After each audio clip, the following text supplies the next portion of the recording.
में corona virus महामारी के फैलते प्रकोप के बीच एक राहत भरी खबर है।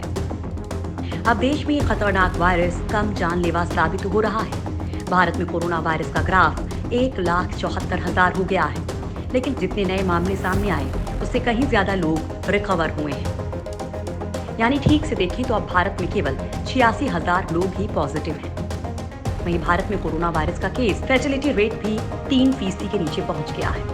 लिहाजा दोस्तों, आपको वो खबरें बताने वाले हैं जो देश के लिए सबसे बड़ी गुड न्यूज बनकर सामने आई है। यानी दोस्तों, बस कुछ दिन का इंतजार है, क्योंकि कोरोना की विदाई होने लगी है। नंबर 1, कोरोना से रिकॉर्ड लोग हो रहे हैं ठीक। पिछले 24 घंटों में 11,264 लोग कोरोना वायरस के संक्रमण से ठीक हुए हैं, जो अब तक का सबसे बड़ा रिकॉर्ड है। अब तक इतने अधिक लोग किसी दिन ठीक नहीं हुए हैं। भले ही पिछले 24 घंटे में नए मामलों का रिकॉर्ड बना हो, लेकिन ये पहली बार है कि रिकवरी होने वाले लोगों की संख्या संक्रमण के नए मामलों से भी ज्यादा है। अच्छी खबर ये भी है कि रिकवरी रेट बढ़कर 47.40% तक पहुंच चुका है। देश में अब तक कुल 82,000 कोरोना मरीज ठीक हो चुके हैं। नंबर 2, कम जानलेवा हो रहा कोरोना। देश में कोरोना से मरने वालों की दर यानी कि CFR 2.84% पर पहुंच गई है, जो पिछले 1.5 महीनों में पहली बार 3% के नीचे आ गया है। केस फैटिलिटी रेट यानी कि CFR पॉजिटिव पाए गए सभी मरीजों में से कितने फीसदी की मौत होती है, उसे दिखाता है। कोरोना वायरस के खिलाफ देश की जंग में ये एक बहुत अच्छा संकेत है। संक्रमण के बढ़ते मामलों के बीच अब वायरस कम जानलेवा हो रहा है। संक्रमण के बढ़ते मामलों के बीच अब वायरस कम जानलेवा हो रहा है, यानी अब हर 100 मरीजों में से 3 से कम की मौत हो रही है। अब तक देश में कोरोना से मरने वालों की संख्या 4,791 तक पहुंच चुकी है। पश्चिम बंगाल में डेथ रेट राष्ट्रीय औसत से काफी ज्यादा है, जहां औसतन हर 100 मरीजों में से 6.5 को अपनी जान से हाथ धोना पड़ रहा है। गुजरात में भी कोरोना से मृत्यु दर काफी ऊंची है। वहां भी 100 मरीजों में से 6 से ज्यादा की मौत हो रही है। नंबर 3, अमेरिकी कंपनी भारत को बेचेगी कोरोना की दवा।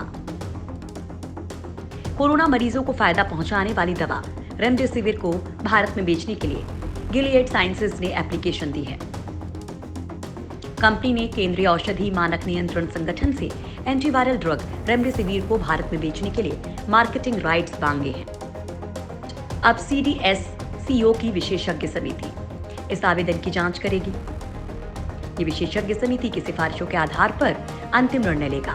दरअसल रेमडेसिविर से जुड़े आंकड़े पहली बार प्रकाशित किए गए हैं। करीब 1 महीने के ट्रायल के बाद अमेरिकी सरकार के साथ काम कर रहे वैज्ञानिकों ने दवा से जुड़ी स्टडी प्रकाशित की है। डॉक्टर काफी वक्त से कोरोना की दवा से जुड़ी डेटा की मांग कर रहे थे। रेमडेसिविर दवा को चिकित्सीय परीक्षणों में कोरोना वायरस के इलाज में बेहद प्रभावी माना जा चुका है। वैज्ञानिकों ने दावा किया कि रेमडेसिविर दवा गंभीर रूप से बीमार कोरोना मरीजों को लाभ पहुंचाती है। अमेरिका की दवा regulatory food and drug administration ने भी रेमडेसिविर दवा के आपातकालीन स्थिति में इस्तेमाल की इजाजत दे चुका है। नंबर 4, भारतीय कंपनियां बनाएंगी नासा का वेंटिलेटर। अमेरिकी स्पेस कंपनी नासा ने 3 भारतीय कंपनियों को कोरोना मरीजों के लिए वेंटिलेटर बनाने का लाइसेंस दिया है। ये 3 भारतीय कंपनियां हैं alpha design technologies, Bharat foods और मेधास टर्बो ड्राइव्स। नासा ने दक्षिण कैलिफोर्निया के जेट प्रोपल्शन लैब में कोरोना वायरस के मरीजों के लिए विशेष रूप से वेंटिलेटर विकसित किया है। JLP के इंजीनियर्स ने करीब 1 महीने में इस विशेष वेंटिलेटर वाइटल को डिजाइन किया है। इसे अमेरिका के खाद्य एवं दवा प्रशासन से 30 अप्रैल को आपात प्रयोग की अनुमति दी थी। नासा का कहना है कि वाइटल को डॉक्टर्स और चिकित्सा उपकरण विनिर्माण से सलाह लेकर विकसित किया गया है। ये पोर्टेबल वेंटिलेटर अब मात्र 4,000 रुपए में मिलेगा। इसकी बड़ी खूबी ये है कि पोर्टेबल वेंटिलेटर गांव देहात में भी काम करेगा।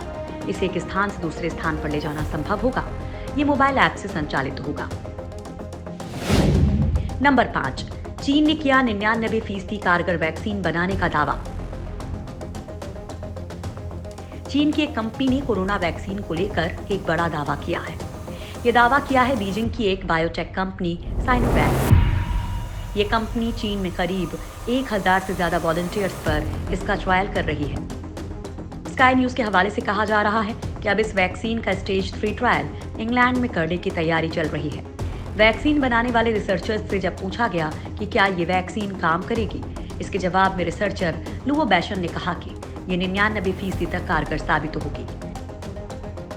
अब रिसर्चर बैशन ने ये दावा किस आधार पर किया ये तो नहीं पता, लेकिन इतना जरूर है कि माना जा रहा है कि कंपनी ने स्टेज 2 का ट्रायल पूरा कर लिया है, जिसके नतीजे बेहतर हैं और शायद इसी वजह से रिसर्चर इसके 99% सफल होने की बात कर रहे हैं। तीसरे फेज का ट्रायल शुरू होने से पहले कंपनी बीजिंग में एक प्लांट लगा रही है। इस प्लांट में करीब 10 करोड़ डोज तैयार किए जाएंगे। सबसे पहले हाई रिस्क वाले मरीजों पर इसका इस्तेमाल होगा। हेल्थ वर्कर्स और बड़ी उम्र वाले लोगों पर वैक्सीन का इस्तेमाल किया जाएगा।